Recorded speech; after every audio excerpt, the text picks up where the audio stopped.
Ang asawa ko at ang anak na babae ay hindi alam na ako ay nakatali sa isang sistema. Kung gagamitin ko ang pagkatao bilang asawa at ama upang samahan sila ng 5 taon, mabubuhay ko ang aking pamilya sa totoong mundo. Tiniis ko ang kanilang malamig na salita sa loob ng 5 taon hanggang sa dumating ang balita na matagumpay na akong makakaalis sa mundo. Bago ako umalis, binigyan ako ng sistema ng 3 araw upang magpaalam dito. At sa huling 3 araw na ito, naging perpektong bersyon ako ayon sa kanilang inaasahan. Sina dalawa ay nag-utos sa akin na lutuin ang paboritong pagkain ng kanilang puting liwanag ng buwan. Hindi na ako nakaramdam ng sama ng loob. Nang isara nila ako sa silid na walang bintana para sa puting liwanag ng buwan, naunawaan ko rin. Ngunit tila hindi sila sanay sa aking pagiging sunod-sunuran. Sa huli, nais kong bumili ng ilang bagay na dadalhin pabalik sa orihinal na mundo. Tinanong ako ng aking mga kaibigan, "Bakit marami kang binibili? Uwi ka ba para sa bagong taon?" Umiti ako at tumango. "Uwi na ako." Biglang tumingin sa akin si Shen Xiao, ang kanyang mga mata ay puno ng hindi pa naganap na pagkabalisa. Tumigil siya. "Hindi mo ba sinasadya? Bukod dito, saan pa ang iyong tahanan?" Umiti ako ng bahagya. "Biro lang." Huminga siya ng maluwag. Hindi ko siya ipinaliwanag. 1 araw na lang ang natitira, aalis na ako. Ngayon ang kaarawan ko. Bumili ako ng cake para sa sarili ko. Ito ang huling kaarawan ko sa mundong ito. Kahit mag-isa lang ako, dapat kong ipagdiwang ito ng maayos. Sinindihan ko ang kandila at maghahangad pa lang, biglang tumunog ang doorbell. Ibinigay sa akin ng assistant ni Shen Xiao ang isang kahon. "Ito ang damit na ipinadala ni Boss Shen para sa iyo." Sinabi niyang pumunta ka sa ika-5 palapag ng night banquet hall. Hindi ako makatanggi, kaya bumalik ako sa kwarto upang magbihis at mabilis na pumunta sa address na sinabi ng assistant. Pagdating ko, birthday party pala ito. Sa una, naisip ko na sina Shen Xiao at Gu Xiaochu ay naalala na ngayon ang aking kaarawan. Inayos ko pa ang aking kurbata, ngunit sa susunod na sandali, nakita ko si Jiang Haoxian na lumapit sa akin na may ngiti. "Gu, dumating ka na sa wakas." Sumunod sa likod ni Jiang Haoxian sina Shen Xiao at Gu Xiaochu. Nang makita nila ako, agad na nagbago ang kanilang ekspresyon. Punot ang noo ni Shen Xiao, at hinila ni Gu Xiaochu ang kanyang manggas na may pagkadismaya. "Tay, bakit mo siya pinapunta? Narinig ko na kaarawan din ni Gu ngayon. Pareho kami ng araw. Nakakaawa naman kung mag-isa siya sa bahay, kaya pinapunta ko siya para sumaya." Ngumiti si Jiang Haoxian at itinuro ang mga kahon na nakatambak sa gitna ng bulwagan. Ito lahat ang mga regalong inihanda ni na Xiao at Xiaochu para sa akin. Napakarami, hindi ko na maalala lahat. "Gu, tingnan mo kung may gusto ka, ibibigay ko sa'yo. Kung hindi, nakakaawa naman kung walang regalo sa kaarawan." Nakita ko ang kanyang pagmamayabang, bahagyang umiling ako. Nang hindi niya ako nasuklian, lumapit si Jiang Haoxian sa ilang palapag na cake at tahimik na nagdasal ng isang hiling na walang nakakaalam. Sana sa hinaharap ay hindi ko na makita sina Shen Xiao at Gu Xiaochu magpakailanman. Sa sandaling iyon, biglang naging maingay ang bulwagan. Tumayo ako at nalaman na sumakit ang tiyan ni Jiang Haoxian. Agad na tumawag si Shen Xiao ng pribadong doktor. Pagkatapos ng pagsusuri, sinabi ng doktor ng walang pag-aalinlangan, "Boss Shen, si Emir Jiang ay may sintomas ng pagkalason. Kailangan siyang dalhin sa ospital para magpalunas." Nang marinig ito, naging napakapangit ng mukha ni Shen Xiao. Yumakap siya kay Jiang Haoxian at lumabas ng bulwagan, nag-iwan lamang ng isang malamig na salita, "Sino ang gumawa nito?" "Siya sa atin nyo." Dahil sa insidente, hindi na maipagpatuloy ang salusalo. Mabilis na umalis ang mga bisita, at bumalik ako sa villa ng mag-isa. Inakala kong wala akong kinalaman dito.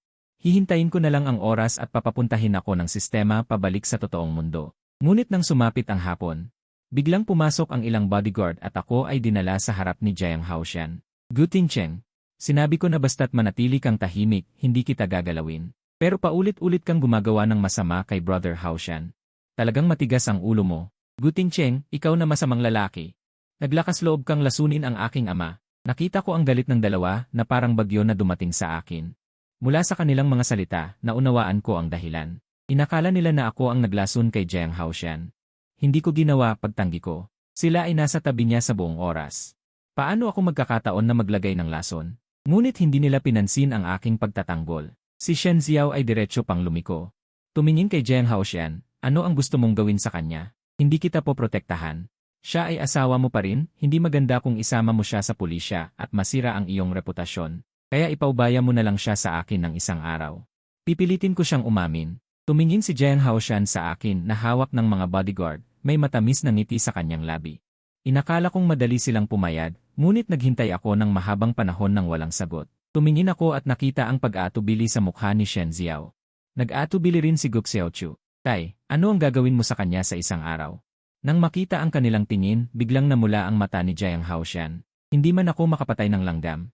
Gagawin ko ba ang labis kay Emergu? Gusto ko lang siyang parusahan ng kaunti.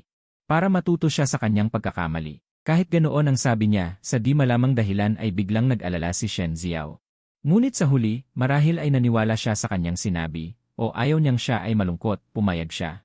Ilang beses lang niyang binigyang diin, bumalik siya pagkatapos ng isang araw. Pati si Guk Xiaochu ay nag-aalinlangan at ayaw umalis.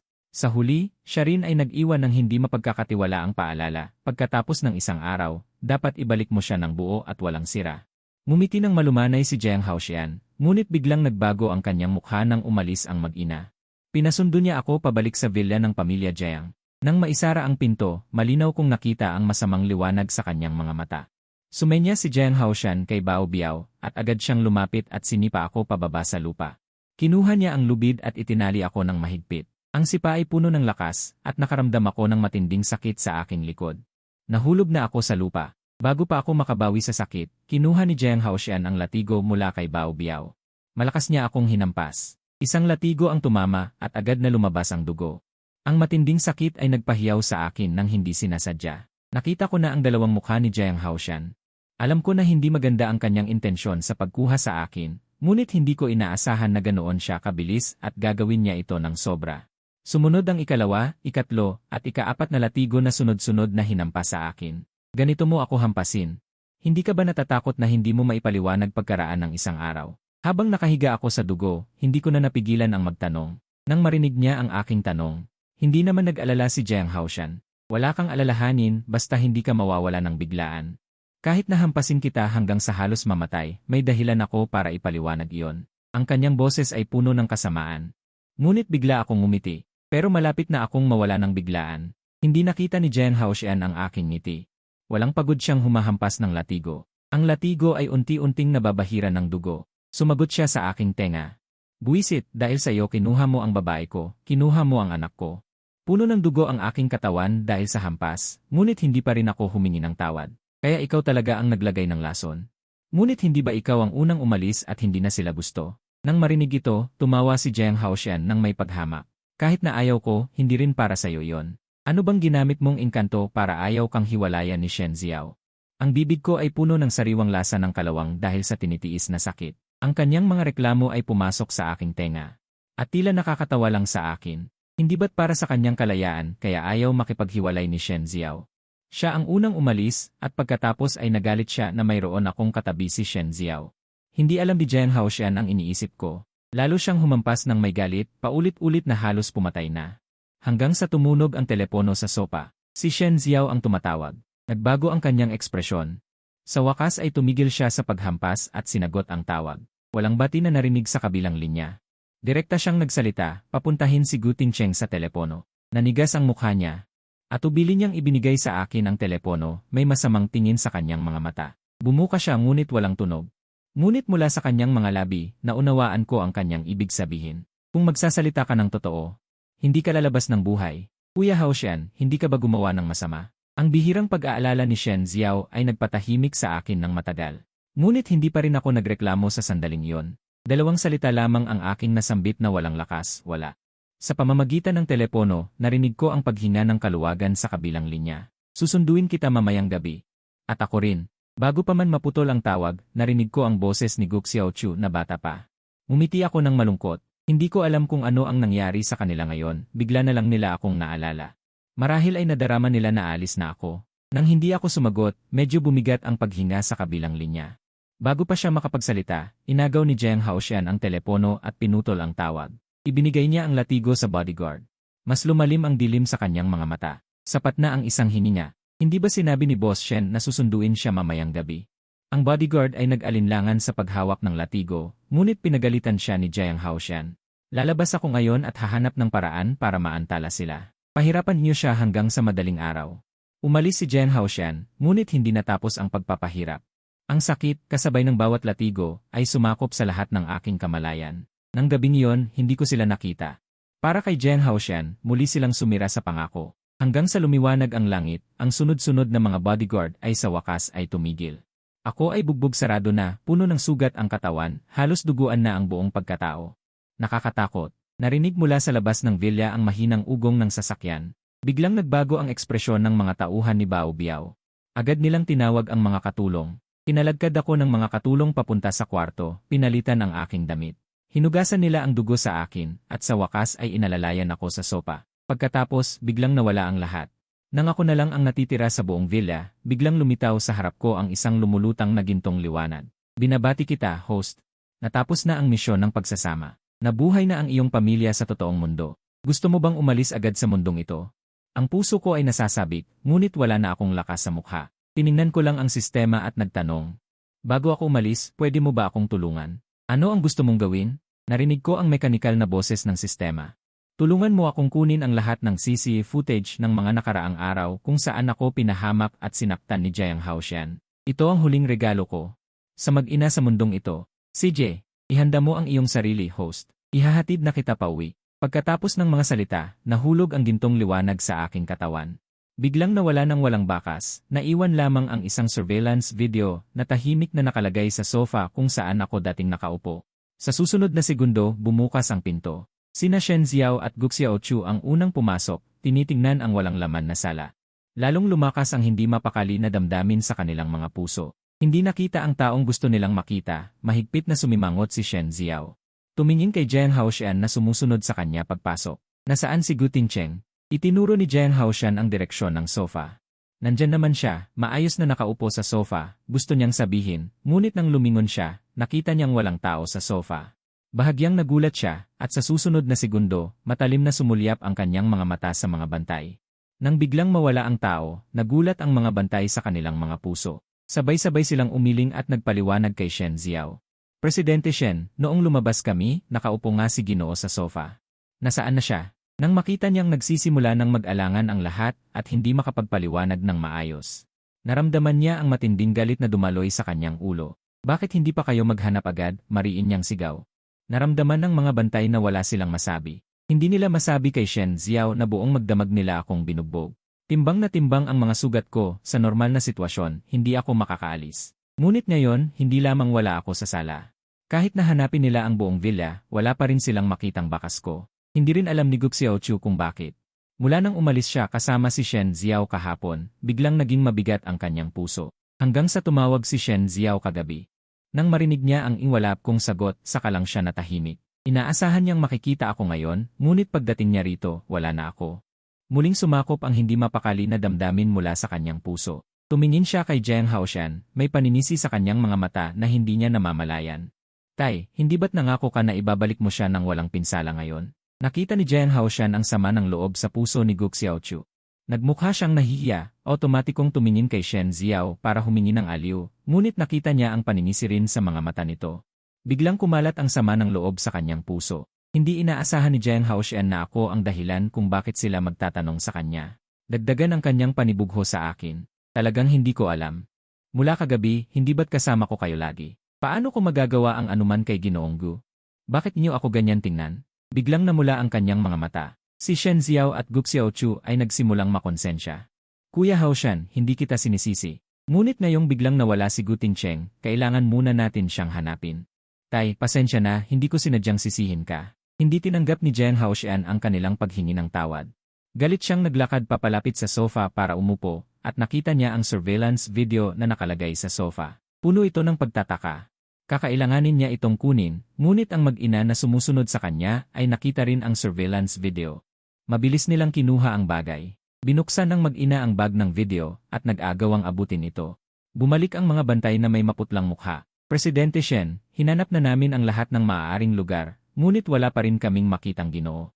Biglang naging tahimik ang hangin. Tiningnan ni Gu Xiaochu ang bag ng video sa kamay ni Shen Xiao at biglang nagsalita. Mom, ito ba ang iniwan ni Uncle Gu? Para bang ginising si Shen Xiao ng kanyang sinabi. Ngayon, walang nakakaalam kung saan ako nagpunta. Ang tanging bakas ay tila ang bag ng video na nasa kanyang kamay. Sa pag-isip na ito, ibinaling niya ang kanyang tingin sa tapat ng sofa. Pumili siya ng isang bantay, ikaw, i-play mo ito. Shen Xiao, hindi pa natatapos ang pagtutol ni Jiang Haoshan, at nanginginig na lumapit ang bantay upang kunin ang surveillance video. Sinimulan niya itong operahin. Ang tingin ng lahat ay nakatuon sa screen, natatakot na may lumabas na hindi dapat. Sa susunod na segundo, umingay ang kuryente, at malinaw na lumitaw ang larawan sa paningin ng lahat. Unang lumitaw ang video ng kusina ng unang tumira si Jiang Haoshan sa bahay ng mga Shen. Malinaw na ipinakita nito kung paano, matapos kong tanggihan ang kanyang tulong, iginiit pa rin niyang kunin ang sabaw. Pagkatapos, sadyang binitawan niya ito upang matapon ang sabaw sa kanyang likuran, at nang dumating sina Shen Ziao at Gu Xiaochu, nagkunwari siyang kaawa-awa, sinasabing sadyang ibinuhos ko ang sabaw sa kanya. Susunod na lumitaw ang buong video ng kanyang pagkalason noong araw ng birthday party. Sa video, makikita si Shen Ziao na matapos kunin ang inumin mula sa waiter. Palihim siyang kumuha ng isang pakete ng gamot mula sa kanyang bag at ibinuhos lahat sa isa sa mga baso ng alak. Pagkatapos, paggising mula sa gastric lavage, umiyak siya ng malakas na ako ang nasa likod nito. Susunod, ang video pagkatapos umalis sina Shen Ziao at Gu Xiaochu sa villa ng pamilya Jiang kahapon. Umiti siya ng malumanay. Inihatid ang mag-ina palabas ng villa, pagkatapos ay biglang nagbago ang mukha. Kinuha niya ang latigo at mariin akong hinampas. Nang tumawag siya upang tanungin ang aking kalagayan. Binantaan pa niya akong huwag humingi ng tulong. Ang mga mukha ng mag-ina ay nagbago habang lumalabas ang bawat eksena. Mula sa pagkabigla at hindi paniniwala. Hanggang sa hindi nila mapigilang maawa nang makita akong pinahihirapan, hanggang sa wakas, ang lahat ay naging puot kay Jiang Haoshan. Ang kanilang mga mukha ay dumilim na parang may tinta. Hanggang sa sandaling iyon, saka lamang naunawaan ni Shen Ziao at Gu Xiaochu kung bakit biglang dumating si Jiang Haoshan kagabi, nagkunwaring kaawa-awa.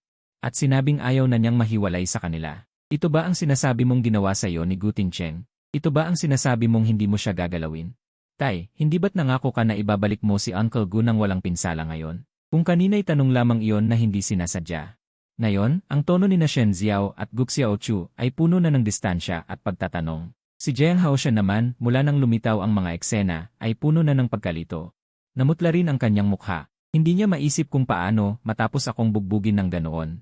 Nakatakas pa ako at bago umalis, iniwan ko pa ang surveillance video na ito upang siraan siya. Biglang nanghina ang mga tuhod ni Jiang Haoshan at napasubsob siya sa sahig, patuloy na umiiling. Hanggang ngayon, hindi pa rin siya tumitigil sa pagdadahilan para sa kanyang sarili. Ziao, Xiaochu, dapat niyo akong paniwalaan. Wala akong ginawa. Ang mga video na ito ay tiyak na gawa-gawa lamang ng Yi Gong si Gu Tingcheng para maipit tayo. Ngunit si Shen Ziao ay may malamig na mga mata. Hinawakan niya ang baba nito at tumawa ng may paghamak. Ako ang nagkamali. Naniwala ako na ikaw, isang lalaking kayang iwan kami ni Xiaochu 5 taon na ang nakakaraan, ay may mabuting puso. Naniwala ako sa iyong mga salita at pinarusahan si Tingcheng. Ngunit hindi ko alam na ikaw pala ang tunay na malupit na tao. Jiang Haoshan, mali ang pagkakilala ko sa iyo. Ngunit dapat managot ang tao sa kanyang mga pagkakamali. Hindi ba? Ano sa tingin mo ang dapat kong gawin sa iyo bilang parusa? Nakita ni Jiang Haoshan ang puot sa kanyang mga mata. Naguguluhan siya at gustong magmakaawa, tumingin sa paligid, at sa wakas ay napako kay Gu Xiaochu.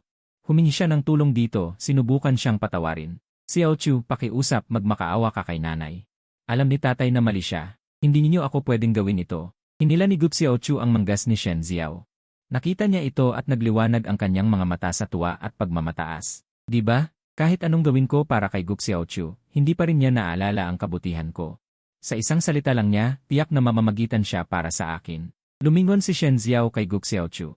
Galit ang nasa kanyang mukha, halatang inaasahan din niyang mamamagitan ito para kay Jiang Haoshan. Ngunit sa susunod na sandali, ang kanyang mga salita ay nagulat sa lahat. Nanay, pwede mo siyang parusahan kahit kailan. Ang mahalaga ngayon ay hanapin si tatay. Ito ang unang pagkakataon mula nang bumalik si Jiang Haoshan. Tinawag ako ni Gu Xiaochu na tatay. Hindi siya makapaniwala, hindi makapaniwalang dahil lang sa isang bigla ang video na walang pinagmulan, ganito na lang nila ako iwanan. Xiaochu lang. Sumigaw siya ng malakas, ngunit ang mag-ina ay umalis nang hindi lumingon. Iniwan na lamang ang ilang mga gwardya. Si Jiang Haoshan at ang mga taong pumalo sa akin ay lahat, itinali at ibinalik sa villa ng pamilya Shen at ikinulong. Dinala ang natitirang mga gwardya at pinalawak ang paghahanap sa paligid ng villa ng pamilya Jiang. Ngunit hinanap niya ang buong Jiang villa, hinanap ang kahit ang buong bansa, ngunit hindi na niya muli akong natagpuan. Hindi sila tumigil sa paghahanap sa akin. Nag-report sila sa pulisya, nag-post ng mga reward. Lahat ay puno ng mga peklat na nag-cruise-cruise. Mayroon ding isang kulubot at napakapangit na peklat sa kanyang mukha, nagawa sa paso. Sa labas ng salamin, si Shen Ziao ay may malamig na anyo. Walang kilos sa kanyang kasalukuyang kalagayan. Kung tutuusin, ang mga peklat na ito ay may kinalaman sa kanya. 3 taon na ang nakakaraan, nang malaman niya ang lahat ng ginawa ni Jiang Haoxian, dinala niya ito sa villa.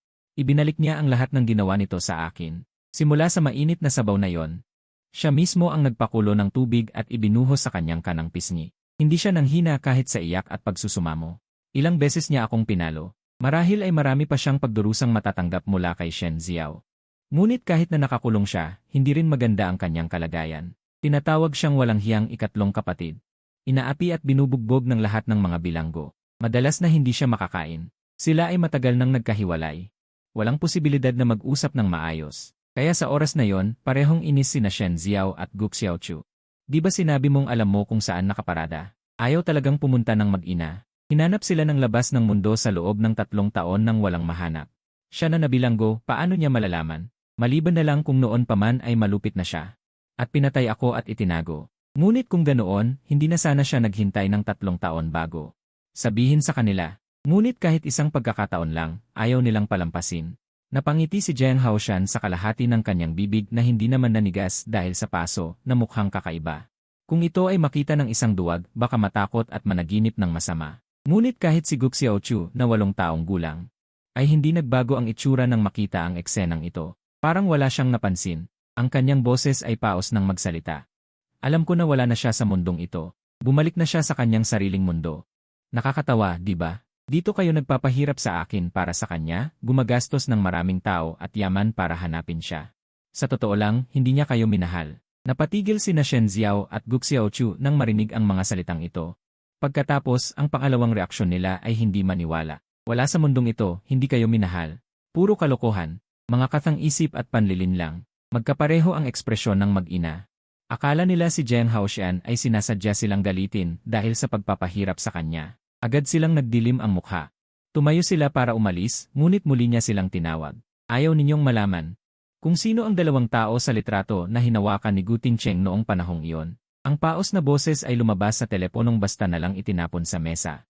Medyo hindi malinaw at mahirap marinig, ngunit pinatigil nito sina Shen Xiao at Gu Xiaochu. Biglang sumulpot ang alaala ni Shen Xiao. Patuloy na umagos ang mga alaala. Sa wakas ay tumigil ito sa litratong minsan niyang nakita. Malinaw na naalala rin nila ito. Ang litratong medyo nanilaw at luma. Sa litrato, 2 tao, isang malaki at isang maliit. Puno ng pagmamahal at pagiging malapit sa mga mata, at ang tingin na yon ay puno ng pangungulila. Binanggit na babalik sa kanila pagkatapos ng 3 araw, at ang mga daliring marahang humaplos sa litrato. At ang pagkilos nila na may kaunting lakas. Naagad kong inagaw ang litrato dahil sa pag-aalala. Paano maisip na ang relasyon nila ay hindi dapat maging magkaibigan na matagal nang hindi nagkita? Nakita ni Jiang Haoxian na natigilan sila sa kanilang mga hakbang. Ang kanyang mga mata ay napuno ng mabaliw na kasiyahan. 3 taon siyang pinahirapan. Bakit naman sila makakapamuhay ng masaya at walang alalahanin? Nitong mga nakaraang araw, nanaginip ako ng ibang mundo. Ang mundong iyon ay katulad ng ating mundo, pero wala roon ang pamilya Shen, wala si Shen Xiao at wala rin si Gu Xiaochu. Ngunit sa mundong iyon ay mayroong Gu Tingcheng, hawak kamay niya ang 2 tao, ang 2 tao sa larawang iyon. Ang isa ay tumatawag sa kanya ng i-asawa, ang isa naman ay tatay. Nakita ko na ang estado niya kapag kasama sila ay iba kumpara noong kasama kayo. Sa mundong iyon, tunay ang kanyang saya. Ang pagmamahal niya sa kanila ay tunay na pagmamahal, hindi tulad ng pagsunod niya sa inyo nang walang reklamo. Ngunit namumuhay siyang parang isang puppet. May nakita akong gintong liwanag, tinatawag ito ni Gu Tingcheng na sistema. Minsan ay kinakausap niya ito, at doon ko nalaman na si Gu Tingcheng ay hindi taga rito sa mundo. Sumama siya sa inyo dahil lang sa ang tunay niyang asawa at anak sa mundong iyon ay naaksidente at naging tulala. Kaya tinanggap niya ang misyon ng sistema, ang samahan kayo sa loob ng 5 taon. At isa sa mga kondisyon ng misyon ay dapat kayang sundin niya kayo ng walang reklamo. Hindi niya kayo minahal kailanman. Sa kanyang paningin, kayo ay mga misyon lamang. Lalong naging masigla ang pagsasalita ni Jiang Haoxian, ngunit sa bawat salitang binibitawan niya. Lalong namumutla si Shen Xiao at si Gu Xiaochu, hanggang sa mawala ang lahat ng kulay sa mukha ni Gu Xiaochu, at ang kanyang mga mata ay puno ng pagkalito at kawalan ng pag-asa. Nagsisinungaling ka, 3 salita lang, ngunit may luha na sa kanyang boses. Gusto niyang makipagtalo, gustong itanggi. Nang itaas niya ang kanyang ulo, puno ng luha ang kanyang mga mata habang nakatingin kay Shen Xiao. Nanay, nagsisinungaling siya sa atin, di ba? Paanong hindi tayo mamahalin ni tatay? Paano naman mangyayari yon? Sa loob ng 5 taon, sinunod ko sila ng walang reklamo. Kahit gaano kalala ang hinihingi nila, ginawa ko ang lahat para maabot. Kahit na mali ang akala nila sa akin, hindi man lang sila humingi ng tawad. Basta ibaba lang nila ang kanilang ulo at sabihin gusto nilang kainin ang luto ko. Maghahanda ako agad ng pagkain at ihahain sa kanila. Ah, napala. Sabi ni Jiang Haoshan, iyon ay dahil sa kailangan ng sistema. Sa isipan ni Gu Xiaochu, pinag-isipan niya ito ng matagal, ngunit bukod sa pagsama at pagsunod ng walang reklamo. Wala na siyang ibang maalala na patunay na mahal sila ng kanyang ama. At si Shen Xiao, tahimik, ay sinagot ang kanyang mga tanong. Ngunit sa loob ng kanyang puso, dahil sa mga sinabi ni Jiang Haoshan, bumangon ang isang malaking alon. Bigla siyang naalala. Noong binibilang ko ang mga araw, 7, 5, 3. Noong tinanong niya ako, sinabi ko lang na wala lang. Pero ngayon, sa pagbabalik tanaw, ang araw ng aking pagkawala ay hindi ba't iyon ang huling araw ng aking pagbibilang? Ayaw maniwala ni Shen Xiao, ngunit ang timbangan ng kanyang puso ay matagal nang pumapanig sa sinabi ni Jiang Haoshan. At siya, sa pakiramdam na hindi sapat ang apoy, ay patuloy sa pagdadagdag ng gatong. Kung hindi kayo naniniwala, isipin niyo mismo eh. Sa loob ng 3 taon na ito, hindi ba't hinukay na ninyo ang mansyon ng pamilya Jiang hanggang sa ilalim? Isang 25 taong gulang na lalaki, na may malubhang sugat, paano niya nagawa? Sa ilalim ng kondisyong hindi siya mahuhuli ng anumang sisi, sa loob lamang ng 3 minuto, makatakbo palabas ng mansyon. Na walang iniwang bakas. At paano niya nakuha ang CCTV footage ng pagkakalat ko sa kanya at paghampas sa kanya? Dahil ba hindi lahat ng iyon ay tulong ng sistema sa kanya? Nakakatawa, di ba? Nag-away ako sa isang taong hindi kayo pinapansin, ni hindi nga taga rito sa ating mundo. Para lang sa inyong mag-ina na akala ninyo'y nagmamahalan. Kaya karapat-dapat lang sa akin ang kinahantungan ko ngayon. Hahaha. Nababaliw na si Jiang Haoshan. Nang umalis si Shen Xiao at si Gu Xiaochu sa silid ng pagbisita.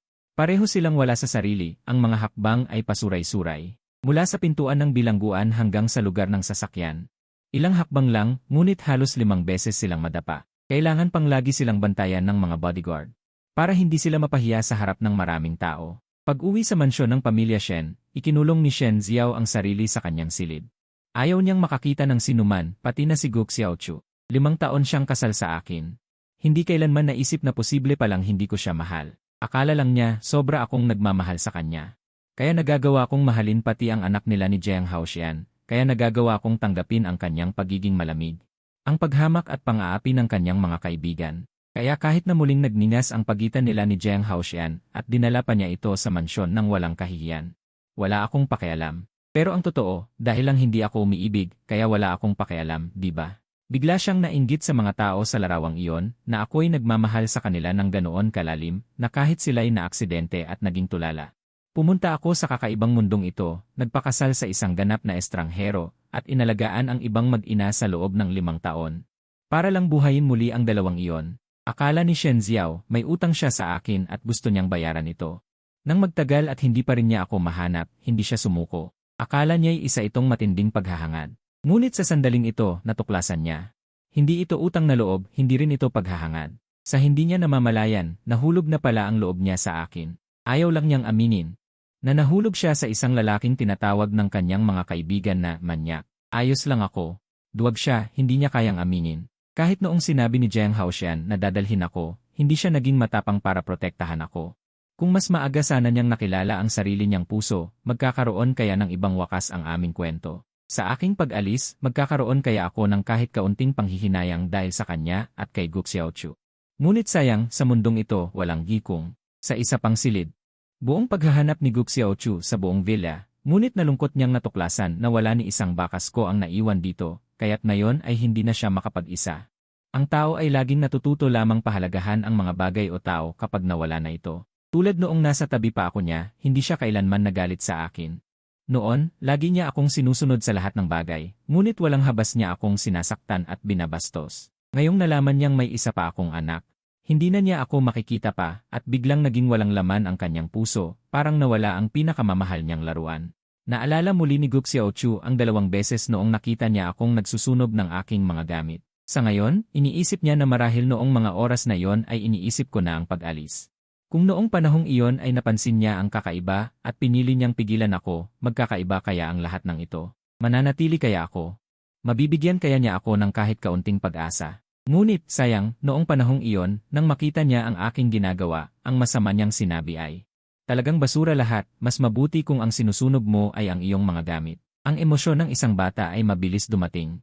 Hindi rin siya marunong magpigil tulad ng isang matanda. Kaya't sumandal na lamang siya sa pinto ng silid na dating tinitihan ko, niyakap ang kanyang tuhod, at humagulgol ng malakas.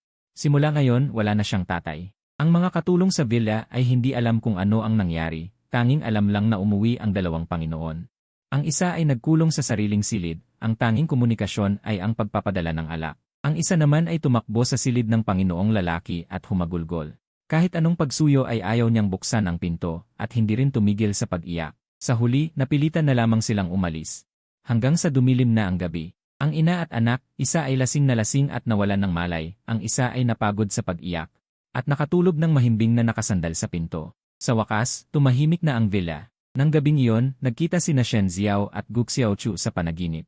Sa isang walang laman at puting espasyo, sina Shen Xiao at Gu Xiaochu ay parehong naguguluhan. Kahit na sa karaniwan ay sapat na ang kanilang pagiging mahinahon.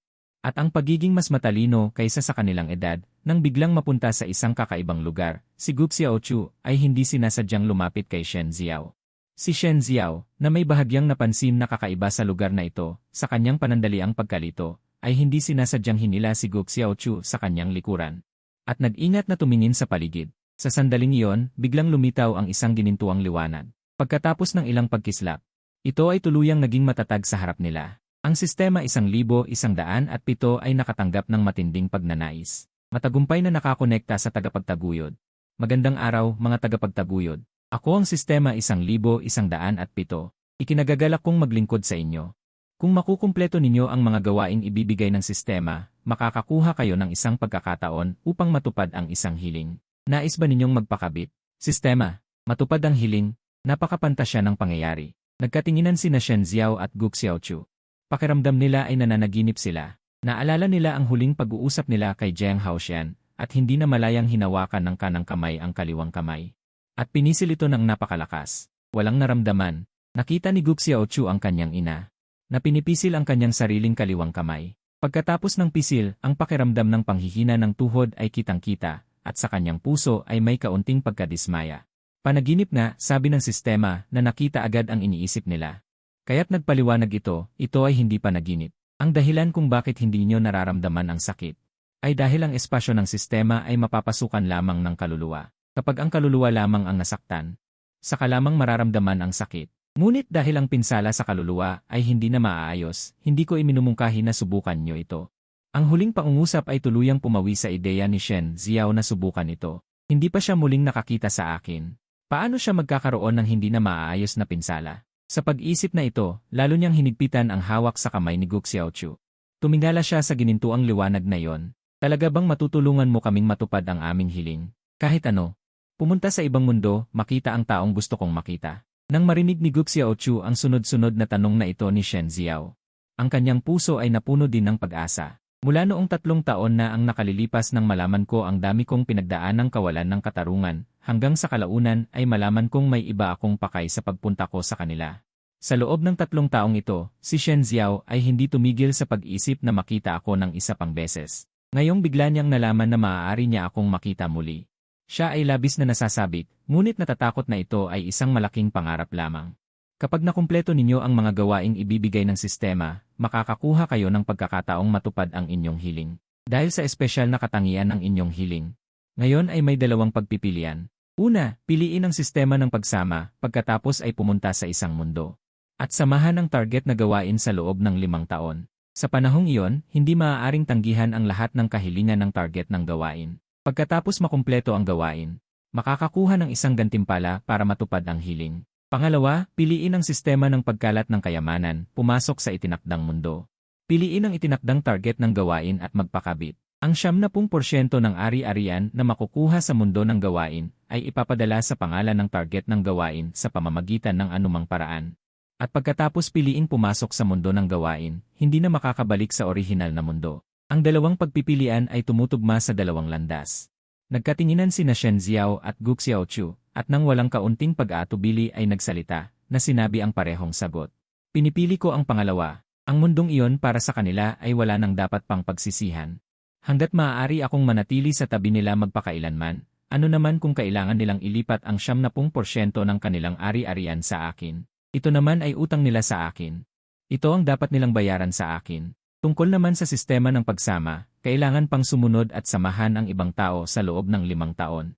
Hindi na nila mahintay kahit isang sandali pa. Ang ginintuang liwanag ay tumalbog pataas at pababa, tila tumatango. Sa susunod na sandali, umalinggaw ang elektronikong mekanikal na boses. Matagumpay na natanggap ang gawain. Ang daanan ng mundo ay kumukonekta na. Sa pag-alinggaw ng boses, ang paningin ni Shen Ziao at Gu Xiaochu ay umikot, at sa lalong madaling panahon ay tuluyan silang nawalan ng malay. Nang magising ang mag-ina, ang tanawin sa harap nila ay nagbago na. Isang puting kisam. Ang matapang na amoy ng disinfectant ay nagpapatunay na sila ay nasa ospital ngayon. Pagmulat ng kanyang mga mata na inaantok, nakita niya ang isang nurse na abala sa pagpapalit ng kanilang mga yi. Nang marinig ang ingay, lumingon ang nurse at nagpakita ng nakagawiang ngiti, gising ka na.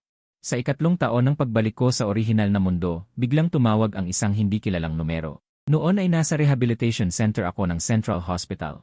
Kasama ko si Shen Ziao at Gu Xiaochu sa kanilang therapy. Kahit na 3 taon na silang gising mula sa pagkakoma. Dahil sa tagal ng pagkawala ng malay at pinsala ng aksidente, kailangan pa rin nila ng rehabilitasyon para unti-unting makabalik sa dating kalagayan. Ito ang huli nilang pagbisita, at sa tamang oras ay tumunog ang telepono. Magandang araw po. Kayo po ba si Gu Tingcheng? Pagkasagot ko, boses ng isang babaeng hindi ko kilala ang narinig. Matapos kong kumpirmahin, nagpatuloy ito po ang inpatient department ng Jiangxi Central Hospital. May 2 pasyente na nagsasabing kaibigan nila kayo. Pwede po ba kayong pumunta? 2 pasyente. Medyo nagtataka ako, pero naisip ko na hindi naman kalayuan kaya pumayag ako. CJ.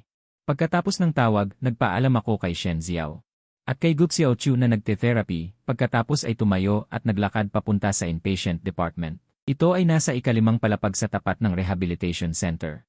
Sumakay ako ng elevator at nasa harap ko na ang nurses station. Nagtanong ako ng tiyak na numero ng silid. Bago pumunta doon, sa maliit at masikip na silid, hinati ng asul na kurtina ang ilang kama. Tanging ang 2 kama sa gitna lamang ang hindi bukas ang kurtina, malinaw na sila ang mga pasyenteng hinahanap ako. Lumapit ako, ngunit nang makita ang 2 taong nakaupo sa kama, bigla akong tumigil. Shen Ziao, Gu Xiaochu, hindi ba sila mula sa mundo ng misyon? Paano sila napunta rito? At napakagulo pa. Sa mundong iyon, sila ay mayaman at makapangyarihan. Lahat ng gusto nila ay nakukuha. Kailan pa sila tumira sa ganitong sirasirang bahay? At sina Shen Ziao at Gu Xiaochu. Ang mag-ina ay biglang namula ang kanilang mga mata nang makita ako. Tatay, miss na miss ka namin. Ano ang dahilan kung bakit ako pinuntahan nyo? Pagkatapos ng maikling pagtataka, mabilis akong bumalik sa dati kong kalmadong anyo, at ang tingin ko sa kanila ay parang sa mga estranghero. Ang malamig kong tingin ay tila sumakit sa kanilang puso. Si Gu Xiaochu ay direktang tumalon mula sa kama. At niyakap ang aking binti. Tatay, ako at si nanay ay nagkamali. Patawarin mo na ba kami? Noon ay hindi ako marunong umunawa, sinamantala ko ang iyong pagmamahal para saktan ka. Pero ngayon talagang naging mabuti na ako. Sa ilang sandali, napuno ng luha ang kanyang mga mata. Kasama ang kanyang cute at pinong mukha, napakakaawa-awa. Si Shen Ziao ay hindi kayang gumawa ng parehong paraan at yakapin ako habang umiiyak. Kaya sa kanyang puso ay naiinggit lamang siya. Matapos kumagat sa kanyang labi, siya ay nagsalita, Tatay, hinanap ka namin ng 3 taon. Noon, marami akong maling pag-unawa sa iyo, pinayagan ko si Jiang Haotian na saktan ka ng maraming beses. Ngunit nang malaman ko ang katotohanan, pinabayaran ko siya ng nararapat at ipinakulong. Tatay, alam naming lahat na kami ay nagkamali.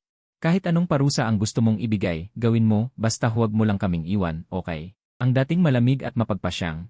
Sa harap ko ay palaging nagpapanatili ng malinis na anyo ng babaeng bilyonaryo. Ang pinakamayamang si Shen Ziao, ngayon ay sa wakas ay nakilala muli ang taong pinakahihintay niya sa loob ng 3 taon. At ibinaba ang kanyang mapagmataas na ulo, humihingi ng kaunting awa sa akin. Ngunit ako, na dati ay sumusunod sa kanila sa lahat ng bagay at sinasabing mahal na mahal ko sila, ay walang kahit anong damdamin sa kanilang mapagpakumbabang pagmamakaawa. Ang pasyente sa katabing kama ay nakarinig ng aming ingay at sumilip sa pamamagitan ng kurtina. Nakita ang kahihiyan ni Shen Ziao at Gu Xiaochu. Sa kanyang isip ay naisip niya, talagang walang puso ang lalaking ito kahit ang asawa at anak ay kayang pabayaan. Nang marinig niya ang aking boses, mayroon akong asawa at anak, ngunit hindi kayo. Emma Shen, tayo ay mga ordinaryong kaibigan lamang na ilang beses nagkakilala, hindi ba? Kung gusto lang ninyong manatili dito, hindi na kailangang isama ako. Kung makita ito ng aking asawa at anak, may inggit sila. Walang awang tinanggal ko si Gu Xiaochu mula sa aking binti. Pagkatapos sabihin iyon ay diretsong umalis sa silid, iniwan ang mga pasyenteng puno ng kuryosidad na ang mga tingin ay nakatuon sa amin. Noon ay taglamig, ang mga snowflake ay paikot-ikot na bumabagsak mula sa langit. Huminto ako sa ilalim ng bubong, tumingin sa mga snowflake na unti-unting nahuhulog, iniabot ang aking kamay upang saluhin ang isa. Ang malamig na sensasyon ay mabilis na nawala sa aking palad, naging isang maliit na patak ng tubig. 3 taon na ang lumipas. Akala ko nakalimutan ko na ang lahat ng pangyayari sa paglalakbay sa ibang mundo. Ang paglitaw ni na Shen Xiao at Gu Xiaochu ngayon ay biglang nagbalik sa akin ng lahat ng aking nakabaon na alaala. Muli kong naalala.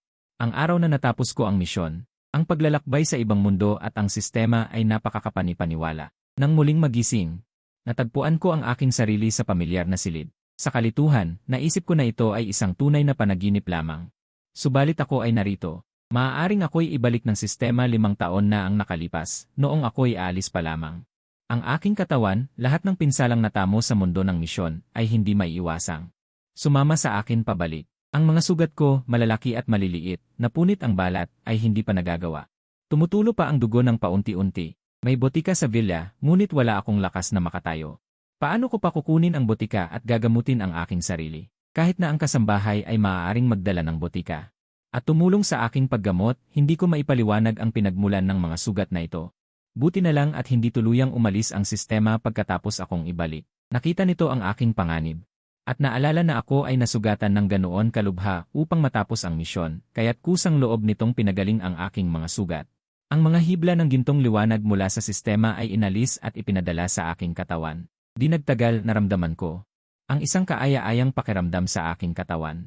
Nagulat ako nang itaas ang aking kamay, ang kamay na kanina ay may nakabukang laman. Ay bumalik na sa dati, mas makinis pa kaysa dati. Hindi ito tulad ng kamay na naging tapat na tagapangasiwa kay Shen Xiao at Gu Xiaochu sa loob ng 5 taon. Sa sandaling ganap na gumaling ang aking katawan. Tumunog ang aking telepono. Sinagot ko ito at narinig ang masayang boses ng nurse. Ginoo, nagising na si Enje, Su at ang binibini. Agad kong pinatay ang tawag at dali-daling tinawag ang trooper upang pumunta sa Jing City Central Hospital. Ang biyahe na karaniwang tumatagal ng 30 minuto ay pinilit kong gawing 10 minuto. Hindi ako makapaghintay sa elevator na humihinto. Sa bawat palapag mula ika-5, kaya tumakbo na lamang ako patungo sa hagdanan. Nang makarating ako sa ward, hingal na hingal. At itulak ang pinto, ang mga tao sa loob ay agad na tumingin sa akin. Sa liwanag ng hapon, sa maganda at mapang-akit na mukha ni Su Wanwan ay may bahid ng pamumutla mula sa karamdaman. 1 taon siyang nakahiga sa kama. Kaya't ang kanyang dating balansing katawan ay tila payat. Ang kanyang maputlang labi ay may banayad ng ngiti. Nang makita niya ako, ay hindi na niya maalis ang tingin. Ang dating masunurin at tahimik na gutingting ay nasa bisig ni Su Wanwan. May luha sa kanyang mga mata, parang isang maliit na kaawa-awang umiiyak. Nang marinig ang tunog ng pagbukas ng pinto, ang maliit na ulo ay agad na lumingon. Nang makita ako, agad niyang hinampas ang kamay ng kanyang ina upang pakawalan siya at saka tumakbo ng pakampay-kampay. Nang yumuko ako at ibuka ang aking mga bisig, bigla siyang sumugod sa aking mga bisig. Tatay, buti na lang ayos ka lang. Kasama ang 1 taon na siya ay nakoma dahil sa aksidente. Ang 5 taong gulang na si Gu Tingting ay dumaan sa bingit ng kamatayan, ngunit hindi pa rin siya kasing kalmado ni Su Wanwan. Noong aksidente, pareho kami sa iisang sasakyan. Siya at ang kanyang ina ay malubhang nasugatan, kaya natural na natatakot siya na ako ay masaktan. Sa ilalim ng kanilang proteksyon, natatakot siyang mahiwalay sa akin, at mas natatakot na sila ang mauunang umalis.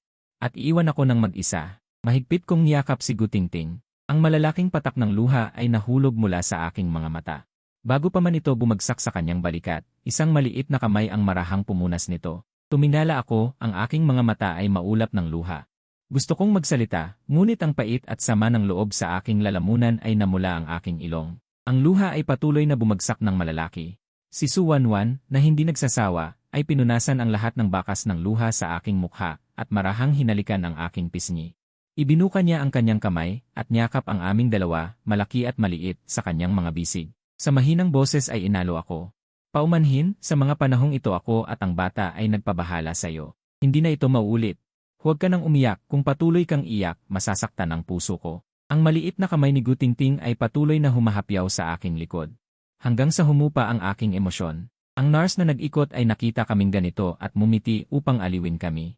Mabuti na ang pasyente ay nagising. 2 taong nasa koma ang sabay na nagising, parang 2 himala ang dumating. Sa ganitong swerte, naniniwala ako na si Enje, Su at ang bata ay gagaling na. Noong kami lang ni Su Wanwan at Gu Tingting, wala akong gaanong nararamdaman. Ngayong may ibang tao. Napahiya ako ng medyo huli. Nagpunas ako ng mukha ng padaskol at tumayo. Ako'y ngumiti ng mahiyain. Paano ito hindi isang himala? Sana'y tahimik na lang namatay. Ngunit mahimalang nakatagpo ako ng sistema. Pagtitiis ng 5 taon ng sama ng loob ay kapalit ng kanilang buhay. Ako ang kumita. Ngunit ang paggising ay hindi nangangahulugang ganap na paggaling. Maraming sekwela ay mula sa aksidente. Ay kailangan pang rehabilitasyon sa mahabang panahon upang unti-unting maabot ang perpektong kalagayan. Buti na lang at may tulong ang sistema. Ang kanilang rehabilitasyon ay naging maayos. Tatay, tigil. 2 tawag ang nagpagising sa akin mula sa alaala. Lumingon ako at nakita ko ang mag-ina na sina Suwanwan at Gutingting.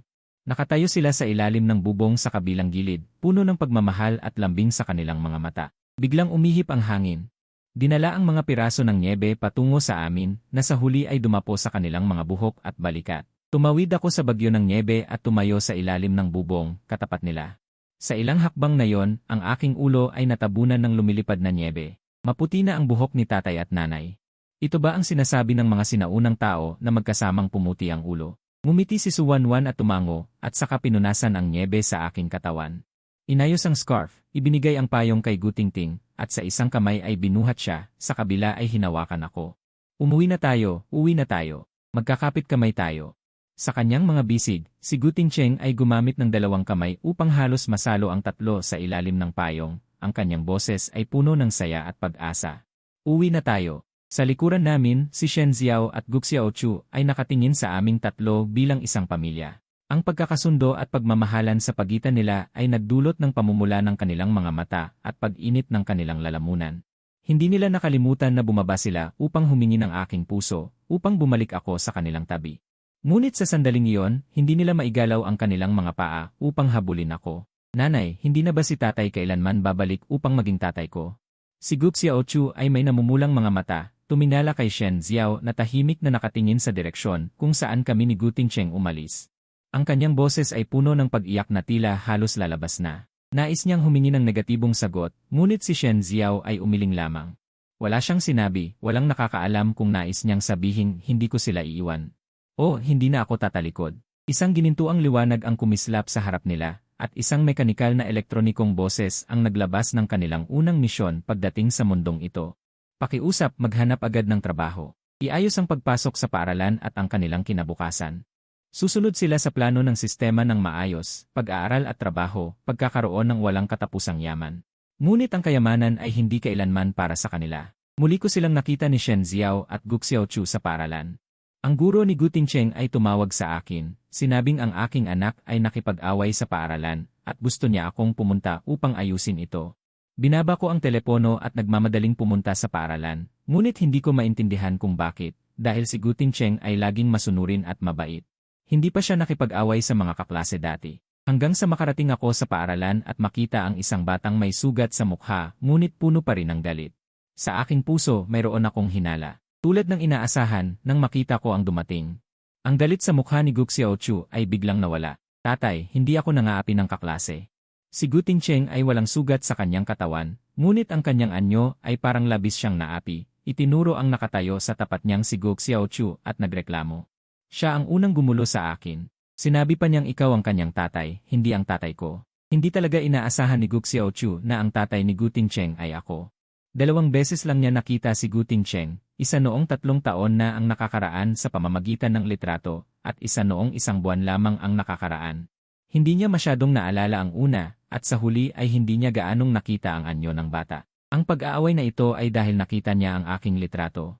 At sinabi niyang iyan ang aking tatay, kaya siya ay sinuntok ng malakas ni Gutingting. Siyempre, gusto niyang gumanti.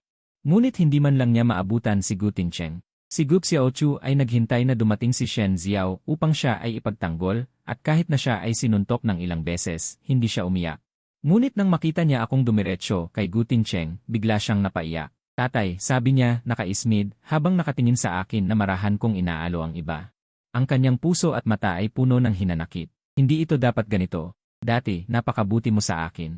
Kahit na ito ay dahil sa misyon, paano ko makakalimutan ang 5 taong pagsasama? Narinig ni Gutingting ang kanyang malungkot na tatay. At hindi nag-atubiling irapan siya. Sinabi ko na ito ang aking tatay. Wala ka bang sariling tatay? Bakit mo kukunin ang aking tatay? Medyo napahiya ang guro habang nakatingin sa akin, hindi alam ang aming relasyon. At hindi siya makapagsalita upang mamagitan. Ngunit ang isa ay madaling magalit at makipag-away dahil dito. Si tatay ay magiging tatay mo lang, hindi siya magiging tatay ng iba. Hindi man lang ako tumingin kay Gu Xiaochu. Una, tinapik ko ang likod ni Gu Tingcheng upang pakalmahin siya. Ngunit ang aking mga mata ay may kaunting hindi pagsang-ayon. Tingcheng, hindi ka naman ganito ka-impulsive. Maaari mo bang sabihin kay tatay kung bakit mo sinuntok ang iyong kaklase? Napakunot ang noo ni Gu Tingcheng. Sa totoo lang, hindi rin niya alam kung bakit. Nang makita niya si Gu Xiaochu, may bigla siyang pagtutol, galit sa kanya. Nang marinig niyang tinawag akong tatay, ang kanyang pagkabahala ay hindi mapigilan. Ngunit nang makita niya ang aking mga kumunot na kilay, siya ay napabuntong hininga at inabot ang kanyang kamay upang pakinisin ang mga kunot sa aking noo. Tatay, alam kong masama ang away. Hindi na maulit. Hindi kami nagbigay pansin ng mag-ama kay Gu Xiaochu sa aming likuran, itinuring siyang hangin. Dumating si Shen Ziao sa sandaling yon. Si Gu Xiaochu ay matalino, ang kurso sa elementarya ay natapos na niya sa pamamagitan ng pag-aaral sa kanilang orihinal na mundo. Upang makibagay, pumili siya ng isang paaralan na mukhang maganda, ngunit hindi niya inaasahan na makikita ko rito. Gusto niyang lumapit sa akin, ngunit nang makita niya ang aking maingat na tingin, siya ay umatras ng may pag-aalinlangan. Binibini, pakituruan ng mabuti ang iyong anak. Alam kong mahirap para sa kanya na lumaki ng walang ama. Ngunit hindi gusto ng aking anak na tawagin akong tatay ng iba. Ang sakit sa mga mata ni Shen Ziao ay tila halos maging tunay. Iminulat niya ang kanyang bibig. Gustong magpaliwanag, ngunit sa huli ay walang masabi. Tumingin siya pababa at humingi ng tawad. Pasensya na, sasabihin ko sa kanya na baguhin ang tawag. Lumaki ang mga mata ni Gu Xiaochu. Hindi makapaniwala na sasabihin ni Shen Ziao na baguhin ang tawag. Ngunit siya si tatay, bakit ko babaguhin ang tawag? Napabuntong hininga si Shen Ziao, hinimas ang kanyang ulo at hindi nagpaliwanag. Isang buwan na sila sa mundong ito. Sa buwang ito, naalala ni Shen Ziao ang kanilang nakaraan ng paulit-ulit. Kahit ako ay may intensyong lumapit sa kanya. Sa loob ng 5 taon, hindi ko siya kailanman ginawa ng masama. Sila ang nagkasala sa akin. Ngayon, natural lang na magalit ako sa kanila. Ngunit naniniwala si Shen Ziao na kung sila ay magiging tapat, may darating na araw na tatanggapin ko sila. Kahit hindi ka na maging asawa ko, ayos lang. Ngunit kung sakaling magkaroon ako ng kahinaan para kay Gu Xiaochu, nagkaroon kami ng posibilidad na mas mapalapit pa, kaya inilabas niya ang tao mula sa opisina at pinaiyakan siya ng payo. Wala yan, hindi ba't handa na tayo mula nang dumating tayo sa mundong ito? Hindi ba't handa tayo sa posibilidad na hindi tayo tatanggapin ni Tingchen? Ngayon, ang kailangan mo lang gawin ay magpakaawa, ipakita sa kanya ang iyong pagiging biktima. Hanggat handa siyang tanggapin ka. Siya ay isang ama, kung makikita niyang ang dating inalagaan niya ng buong puso. Na anak sa loob ng 5 taon ay nagdusa, sa huli ay hindi siya magiging pusong bato, hindi niya pababayaan si Gu Xiaochu. At ako naman sa kabilang panig, hindi alam ang kanilang mga iniisip, kung alam ko lang ay baka matawa na lang ako. Lumapit ako sa kanila para lang mabuhay muli si Su Wanwan at si Gu Tingting. Sa loob ng 5 taong pagsasama. Wala talagang anumang damdamin sa pagitan namin. Lumipas ang mga araw at di nagtagal ay dumating na ang bisperas ng bagong taon. Tuwang-tuwa ang pamilya Gu, nagbakasyon na rin ang mga katulong, ang mga ilaw na hindi namatay magdamag ay bumalot sa villa. Sa kusina, sumunod ako kay Su Wanwan, pinanood ko siyang ilabas ang masa para gawing dumpling. Ako ang nagmungkahi na magluto kami ng sarili naming dumpling. Noong nasa bahay ako ng pamilya Gu para alagaan si Gu Xiaochu, pinilit kong matuto ng maraming kakayahan at lalo kong pinaghusay ang pagluluto. Parang isang 5-star chef. Pero simula nang bumalik ako sa mundong ito, wala na akong pagkakataong gumawa ng kahit ano. Karaniwan, alinman sa katulong o si Su Wanwan ang naghahanda. Ngayong nagbakasyon ang katulong. Nagpasya akong gumawa ng sarili kong dumpling. Pero sa huli, karamihan ng trabaho ay napunta pa rin kina Su Wanwan. At Gu Tingting. Habang naglalaro at nagre-record ng video, biglang tumulog ang doorbell. Nagkatinginan kaming tatlo, naguguluhan kung sino ang darating sa ganitong oras. Sa huli, sabay kaming nagbukas ng pinto. Nakatayo sa labas si Shen Ziao na may hawak kay Gu Xiaochu. Nang makita sila ni Gu Tingting, napangiwi siya. Anong gagawin niyo rito? Walang modo, napakasama ng kanyang tono. Pumalakpak si Su Wanwan sa likod ng kanyang ulo, pabirong sinaway siya, pero halatang pakitang tao lang iyon. Hindi naman talaga siya galit sa kanya. Nang makita ko siyang humalakhak at niyakap ang aking hita, ayaw akong tingnan, parang nakakatawa. Tumigil sandali bago ibaling ang usapan sa 2 tao sa labas. Sino kayo? Si Shen Ziao at ang anak niyang si Gu Xiaochu ay hindi rin nagpakialam. Pinili nilang huwag pansinin ang iba, diretso ang tingin sa akin. Tingchen, maaari ba kaming makipag-usap ng pribado? Paumanhin, miss, makipag-usap ng pribado sa ganitong oras. Hindi ba't hindi nararapat? Nang makita nila akong walang iniwang puwang para tumanggi, namutla ang mag-ina. Tila hindi inaasahan na tatanggi ako ng ganoon kadiretsyo. Mapait ang kanyang loob, ngunit ayaw pa ring umalis. Biglang namula ang mga mata ni Gu Xiaochu, puno ng hinanakit at hagulgol ang boses, tatay. Talaga bang iwan mo na kami? Nalungkot, handa siyang magsalita ngunit. Narinig ang boses ni Gu Tingting na parang puno ng pulbura, galit na galit, Gu Xiaochu. Hindi pa ba sapat ang pagkakapalo mo noon? Kung gusto mo ng tatay, hanapin mo ang sarili mong tatay. Huwag mong buluhin ang tatay ko. Kung hindi, sasabihin ko sa'yo, sa bawat pagkikita natin, papaluin kita. Nagulat ako. Nagulat din si Su Wangwan, hindi alam kung bakit biglang naging sobrang magagalitin si Gu Tingting na dati ay masunurin. Ang mga salitang puno ng puot at pananakot ay lalo pang natakot kay Gu Xiaochu, napahikbi pa siya. Si Gu Tingting ay tumingin sa kanya nang may paghamak at lalo pang nag-ikot ng mata kay Shen Ziao. Mga bara-bara at dumidikit na parasite. Kung may sasabihin ka, sabihin mo na. Kung wala, umalis ka na. Simula noong tawagin niya ang tatay. Bumaba ng husto ang ugali ni Gu Tingting. Ayaw umalis ni Shen Ziao, ngunit dahil sa masamang tingin ni Su Wangwan at ng kanyang anak. Napilitan siyang ibigay ang inihanda niya, pumikit at sinubukang magpakita ng banayad at palakaibigang anyo. Tumigil, maligayang bagong taon. Tahimik akong tumingin pagkatapos. Handa na akong tumanggi, ngunit kumislap ang isang gintong liwanag. Ito ay isang misyon ng sistema. Ngunit inirekomenda na tanggapin mo ito. Pagkatapos, kahit saan mo ito gamitin, hindi na makikialam ang sistema. Nagulat ako, tumingin sa dalawang nasa harap. Walang nagbago sa ekspresyon ni na Shen Ziao at Gu Xiaochu. Tila hindi nila nakikita ang usapan namin ng sistema. Kumislap muli ang sistema at nagpaliwanag. Ang sistema ay maaaring pumili kung sino ang makakakita nito. Ang hindi napili, kahit na ang nakatali na host ay hindi makakakita. Dahil ang sistemang ito ang bumuhay sa aking asawa at anak, lubos ko itong pinagkakatiwalaan. Dahil hindi mo kako ng sistema na tanggapin, naisip ko at binawi ang pagtanggi na sasabihin ko sana. Nang matanggap ko ang regalo, inakala ni na Shen Ziao at Gu Xiaochu na epektibo ang kanilang ginawa. May kislap ng liwanag sa kanilang mga mata, wala nang bakas ng kanilang nalulungkot na estado. Ayos, naibigay na ang regalo. Dapat na kayong umalis. Pumikit ng bahagya si Su Wangwan, ang boses ay puno ng di pagkakasundo. Ang mga salitang nagpapaalis ay walang pagtatago. Hindi alam ni na Shen Ziao at Gu Xiaochu kung bakit si Su Wangwan na kanina ay tahimik. Ngayon ay biglang nagpapaalis. Pero dahil naibigay na ang regalo, kahit may konting sama ng loob, hindi na nila ito pinansin. Walang masakyan na taxi sa villa area, kaya naglakad na lang palabas sina Shen Ziao at Gu Xiaochu. Sa loob ng ilang buwan, madalas silang dalawa na lumalapit sa akin kapag nag-iisa ako upang magpakitang gilas, ngunit karamihan sa mga pagkakataon ay walang silbi. Ito ang unang pagkakataon na hindi ako tumanggi o sadyang lumayo sa kanila. Sa tingin ko, tama ang ginagawa nila sa panahong ito. At sa sandaling ito sa villa ng pamilya Gu, basta-basta kong itinapon ang kahon ng regalo sa mesa sa tabi, at tumingin sa dalawang babae na isang malaki at isang maliit sa harap ko. Paulit-ulit kong pinagmasdan ang dalawa, at nagkunwaring seryoso na nagtanong sa kanila, magsabi kayo ng totoo.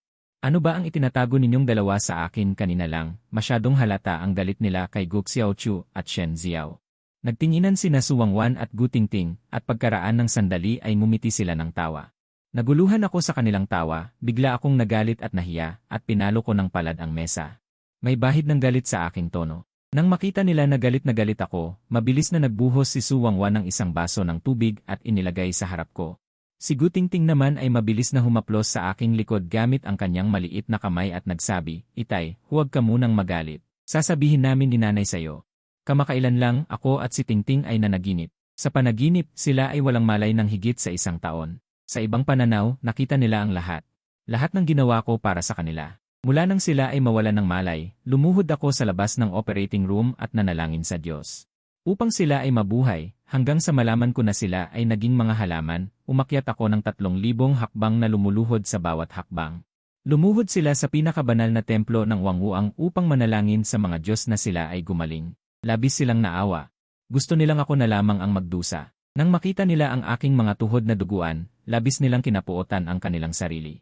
Dahil sila ay walang kakayahan, kailangan akong gumawa ng ganito para sa kanila. Sa loob lamang ng 1 taon, sinubukan ko ang lahat ng paraan na kaya ko. Ngunit lahat ay walang bisa. Hanggang sa ang sistemang kumikinang na ginto ay natagpuan ako. Sa wakas ay naghintay ako ng paraan upang mabuhay sila. Ang kapalit ay 5 taon ng kalayaan at dignidad. Ang mag-ina ay tumingin sa akin na mula pagkabata ay hindi gaanong nagdusa. Upang iligtas sila, pumunta ako sa ibang mundo, nagpakasal sa iba, at nag-alaga ng buong tiyaga sa mag-ina na yon. Ang hinintay ko ay noong bumalik ang dating pag-ibig, ako ay iniwan ng walang pag-aalinlangan. Hindi nila maintindihan. Bakit may mga taong itinuturing na isang limos at gantimpala ang hindi paghihiwalay dapat silang magpasalamat? Nang makita nila na isang araw na lamang ang natitira bago ako umalis, hindi nila maiwasang makahinga ng maluwag para sa akin. Ngunit nakita nila na si Shen Xiao at Gu Xiaochu ay payapang. Inihatid nila ako sa malupit na Jiang Haoshan. Sa wakas ay malaya na ako. Sila ay nagising. Sa wakas ay maaari na nila akong protektahan muli, hayaan akong gawin ang gusto ko. Ngunit sa sandaling iyon, hinabol nila ako. Sabi nila gusto nilang magpatawad. Ano ang karapatan nila noong mayroon sila, hindi nila pinahalagahan. Kapag nawala na, sila ay mambubugbog. Pasensya na, huminto ka. Kami ang hindi nakaprotekta sa iyo. Narinig ko na inulit nila ang lahat ng pinagdaanan ko sa mga taong ito. Noong nararanasan ko ito, hindi ako umiyak. Ngunit sa sandaling ito, biglang namula ang aking mga mata. Ang mga pighating pinipigil sa aking puso ay sumabog. Hawak ko ang isa sa bawat kamay, pinahid ang luha sa kanilang mga damit, at sinabi, kasalanan ninyong lahat. Bakit ngayon kayo nagising sa kabilang dulo ng mundong ito, sa isang makitid at lumang paupahan? Dahil karamihan ng ari-arian ay ibinigay sa akin, sina Shen Xiao at Gu Xiaochu ay naging sobrang naghihirap. Kahit ang bayad sa ospital noong sila ay nagising, ay hiram sa sistema at kailangang ibalik agad. Mabuti na lang at siya ay dating pinakamayaman noong nakaraang buhay at napakatalino sa pagnenegosyo. Sa loob ng ilang buwan, gamit ang natitirang 10%, nabayaran nila ang utang. Sa sandaling ito, ang mag-ina nakasiksik sa maruming sopa habang nagpaplano kung kailan nila siya mapapalitan at nakatingin sa liwanag na screen sa harap. At sa screen, makikita ang villa ng pamilya Gu, ako kasama sina Su Wangwan at Gu Tingting na magkayakap. Totoong noong sila ang nasa sitwasyon, palagi nilang iniisip na kung aalagaan lang nila ako, bababalik ako sa kanila. Nanalangin ako sa Diyos, handa akong tanggapin ang misyon ng pagsama para sa mag-ina. Sumunod ako sa kanya sa lahat, kahit anong paghihirap ay hindi ako pinaalis. Ngunit pagkatapos ng 5 taon, sa unang sandali ng pagtatapos ng misyon, aalis ako ng walang pag-aalinlangan. Tulad ng pagpapakita ko ng aking mga hinaing sa harap nina Su Wangwan at Gu Tingting, umiiyak ng malakas. Ngunit sa harap nila, para akong isang makina na hindi napapagod. Tulad ng pagiging sweet ko kina Su Wangwan at Gu Tingting. Sinasabi ko na kasalanan nila, ngunit hindi ako talaga nagagalit sa kanila. Ngunit ang mga regalong ipinadala nila, ako ay magalang natatanggapin at basta-basta itatapon. Si Shen Xiao at Gu Xiaochu sa aking puso ay hindi kasing halaga nina Su Wangwan at Gu Tingting. Bigla nilang natuklasan ang katotohanan ito, ngunit kailangan nilang sabihin sa kanilang sarili na tama lang sa kanila. Tulad ng pagsama ko kay Gu Tingting at Gu Xiaochu sa loob ng 5 taon. Sa 5 taon na ito, kung si Gu Xiaochu ay nagpakita ng kahit kaunting respeto sa akin, itinuring ako bilang kanyang ama at hindi pagkatapos kong paghirapan siya sa loob ng 5 taon. Dahil sa pagbabalik ni Jiang Haoshan, hindi na niya ako tinawag na itay at sinabi pa sa harap ko ang mga salitang isa lang ang tatay ko. Siguro kung sabay tayong dumating sa mundong ito, hindi ko sila gagawing ganito kawalang puso. Ngunit sa ngayon, wala na silang pagkakataon na ayusin ito. Wala siyang tatay. Mula sa sandaling ito, o mula pa noong mas maaga, wala na siyang tatay. Unti-unting dumilim ang screen. Hindi na napigilan ni Gu Xiaochu ang kanyang sarili, sumugod sa mga bisig ni Shen Xiao at umiyak ng malakas. Sa villa ng pamilya Gu, sa wakas ay naalala ko ang kahon ng regalo na ipinatanggap sa akin ng sistema. Nag-usisa akong kinuha ang kahon at binuksan. Hindi malaki ang kahon. Sa loob ay isang bankbook lamang at isang papel na may sulat. Noong una, kami ni Xiaochu ay nagkasala sa iyo. Ito na lamang ang aming kabayaran sa iyo. Hanggat nabubuhay pa kami, magdedeposito kami ng pera sa passbook na ito. Sana hindi mo ito ituring na maliit. Binuksan ko ang passbook at tiningnan. May halong buo at barya ang laman. Ang halaga ay lampas lang ng 10,000. Mukhang hindi maganda ang kalagayan nila ngayon. Nang gabing iyon, gumawa pa rin ako ng dumplings gamit ang sarili kong kamay.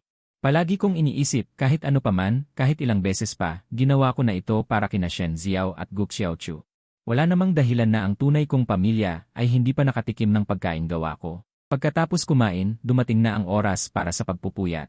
Kapag masigla ang mga bata, nagagambala nila ang lahat hanggang sa hindi makatulog. Kapag inantok, mas mabilis pa silang makatulog kaysa kaninuman. Si Gu Tingting noong una ay napakamatigas ang ulo. Bihira siyang payagang matulog nang hindi sumusunod sa normal na schedule. Minsan ay nagmamadali siyang manood nito, minsan ay nagmamadali siyang maglaro nyon. Ito ang unang beses na nakita ko siyang ganito, kaluwag na naglalabas ng kanyang likas na ugali. Karaniwan, para siyang maliit na matanda, may disiplina sa kilos, at magalang. Para siyang eksaktong kopya ni Su Wangwan. Ngunit nang tumawid lang ang mga kamay ng orasan sa hating gabi, natapos na ni Gu Tingting ang pagpupuyat sa unang bahagi ng gabi. Parang biglang natanggalan ng tornilyo. Inaantok siya, unti-unting tumatango ang kanyang maliit na ulo, at wala siyang interes sa kahit ano. Nang marahan ko siyang buhatin at ihiga sa kama, bumubulong pa rin siya, "Tatay, kailangan mong makipagpuyat kay tatay." Ngumiti ako ng mahina, hinalikan ko ang kanyang noo, saka tumalikod at lumabas ng kwarto. Ngunit nang maisara ko lang ang pinto para sa kanya. At umatras, nabangga ako sa isang mainit na yakap. Nagulat ako noong una, ngunit nang matauhan ako, nainis ako at pinitik ko siya pagtalikod. "Ano ba yan? Tahimik kang nakatayo sa likod ko, hindi nagsasalita. Hindi mo ba alam na ang manakot ay pwedeng makapatay?" Habang nagbubulungan ako, tumingala ako, at ang aking paningin ay napunta sa kanyang mga mata. Ang kamay niyang nakapulupot sa aking baywang ay hindi namamalayang humigpit. Mukha siyang isang magandang babaeng walang emosyon at malamig, ngunit nang magsalita siya, naging isang maamong kawawa. Ako rin. Niyakap niya ang aking baywang at inikot ang kanyang likod sa akin, ngunit hindi ako nakipagtulungan at nagkunwaring tanga. Ano? Gusto ko pa siyang kulitin at may sumilip na ngiti sa gilid ng aking mata. Sa susunod na sandali, dumating ang kanyang halik gaya ng inaasahan. Kinabukasan ng tanghali, pagkatapos kong kumain ng tanghalian, habang naglalakad kami ni Su Wangwan at Gu Tingting sa kalapit na parke para magpahinga, bigla kaming hinarang ni na Shen Ziao at Gu Xiaochu. Isang gabi lang ang nakalipas, ngunit malayo na ang estado ng dalawa kumpara nang umalis sila noong nakaraang gabi. Hindi na nila pinansin ang malamig na tingin ni Su Wangwan na hindi sila pinapansin. Ang mga mata ni na Shen Ziao at Gu Xiaochu ay nakatitig ng mahigpit sa akin. Marahil ay natatakot na mapalayas, nang maharang ako, agad na nagsalita si Shen Ziao. "Gu Tingcheng, mag-usap tayo ng pribado. Ngayon lang ito. Isang beses lang. Ipinapangako namin sa iyo, pagkatapos nito, hindi na kami kusang lalapit sa harap mo." Marahil ay gustong-gusto niyang makuha ang pagkakataong ito para makipag-usap, kaya't pinusta ni Shen Ziao ang kanyang buong hinaharap dito. Sa totoo lang, gusto kong sabihin na maaari silang tumawag ng mga security guard. Ngunit pagkatapos kong isipin, pinili ko na lang na huwag. Sa palagay ko, ang katotohanan na lagi nila akong nahahanap ng eksakto ay may kinalaman sa sistema. Kung may pakikialam ang sistema, baka hindi sila mapigilan ng mga ordinaryong security guard. Gamitin ang isang ito para sa permanenteng kapayapaan sa hinaharap. Hindi naman ito isang lugi na transaksyon. Lumingon ako kina Su Wangwan at Gu Tingting at mumiti sa kanila. "Hintayin niyo ako sandali, babalik ako agad." CJ. Kahit na ayaw nilang mapag-isa ako kina Shen Ziao at Gu Xiaochu, dahil nakapagdesisyon na ako, natural na hindi nila ako haharangin. Hindi sila lumayo ng husto. Pumili lang sila ng isang batong mesa na may lilim ng gazebo at umupo. "Kung may sasabihin kayo, sabihinan nyo." Mahina at walang emosyon ang boses ko, tulad ng taong nasa harap ko. Dalawang estranghero lang na walang kinalaman sa akin. Kumibot ang labi ni Shen Ziao, kumalat ang pait.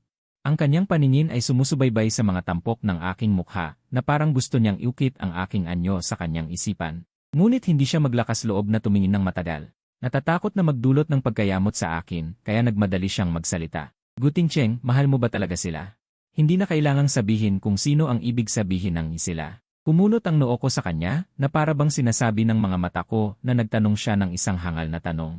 Ngunit nakaungos ang kanyang mga labi at tila matigas ang ulo. Gusto niyang marinig ang sagot na iyon mula sa aking bibig. Siyempre, kami ay magkaibigan noong bata pa kami. Pinili niya ako at pinili ko rin siya. Si Tingting ay anak ng aking asawa na dinadala sa sinapupunan ng 10 buwan. Nirerespeto niya ako, pinoprotektahan ako, at mahal ako. Kung hindi ko siya mamahalin, sino ang mamahalin ko? Mahalin kayo at si Gu Xiaochu. Ako ba ay isang masochista na mamahalin ang isang taong itinuturing akong isang kasambahay? Isang taong hindi kailanman nagbigay sa akin ng tiwala, na maaaring ibigay ako sa iba ng basta-basta. Sumandal ako at ang aking mga mata ay nagpapakita ng hindi kunwaring pag-aalinlangan. At ang dalawang tao sa harap ko, sa aking sunod-sunod na pagtatanong. Tama nga, ang iniisip nila sa kanilang mga sarili. Pagkatapos ng lahat ng labis na bagay na ginawa nila, paano sila maglakas loob na umasa na ang ako na nakakita na ng kaligayahan ay patatawarin sila at babalik sa kanilang tabi. "Pasensya na, tatay. Pasensya na, Tingting." Matapos manatiling tahimik ng mahabang panahon, sina Shen Ziao at Gu Xiaochu ay parehong yumuko sa kahihiyan.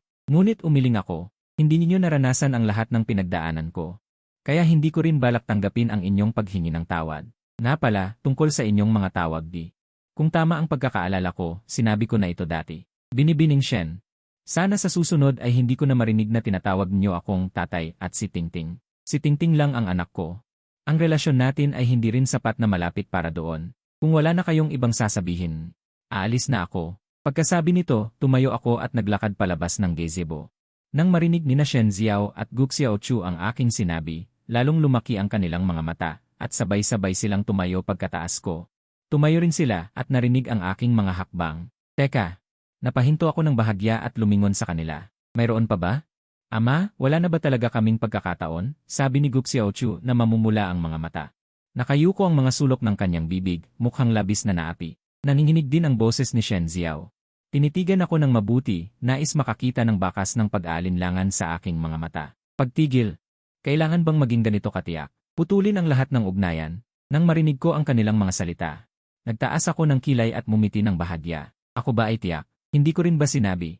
Kung kayo rin ay dumanas ng lahat ng pinagdaanan ko, syempre mapapatawad ko kayo. Ngunit 3 taon na ang lumipas. Hindi nyo rin nagawa, hindi ba? Pagkasabi ko, hindi ko na hinintay ang reaksyon ni na Shen Ziao at Gu Xiaochu at direktang lumabas ng gazebo.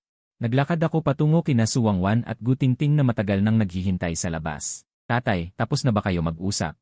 Nang makita akong lumabas, agad lumapit si Gu Tingting at hinawakan ang aking kanang kamay. Tumango ako. Natural ding lumapit si Su Wangwan at hinawakan ang aking kabilang kamay. Walang sinuman ang nagsabi ng tungkol sa mga nasa likod upang hindi sirain ang saya. Iyon ay ang diwa na hindi pinansin ang mag-inang Shen Ziao. 3 kaming naglakad ng magkakatabi. Biglang umulan ng mahinang niebe. Ang mga snowflake ay paikot-ikot na bumabagsak, dumadampi sa aming mga balikat, na bumubuo ng isang maganda at romantikong larawan. Pagkatapos noon, hindi ko na talaga nakita ang mag-inang Shen Ziao. Nang marinig ko ang tungkol sa kanila ay makalipas ang 3 taon. Totoo ngang napakahusay niya, muli siyang nagtayo ng isang imperyo ng negosyo. Ngunit sa mismong araw na yon, ang mag-inang Shen Ziao ay naaksidente sa daan. Noong Abril, isang abogado ang nagdala ng testamento sa akin na nagbibigay ng lahat ng ari-arian sa ilalim ng pangalan ni na Shen Ziao at Gu Xiaochu. Lahat ay ibinigay sa akin. Tinanggap ko ang mana ngunit hindi ko ito inangkin para sa sarili ko. Sa halip, humanap ako ng isang mapagkakatiwalaang pundasyon. Ibinigay ko ang lahat ng perang iyon. Simula noon, wala na sina Shen Ziao at Gu Xiaochu sa mundo, at ako ay ganap na bumalik sa aking orihinal na timeline.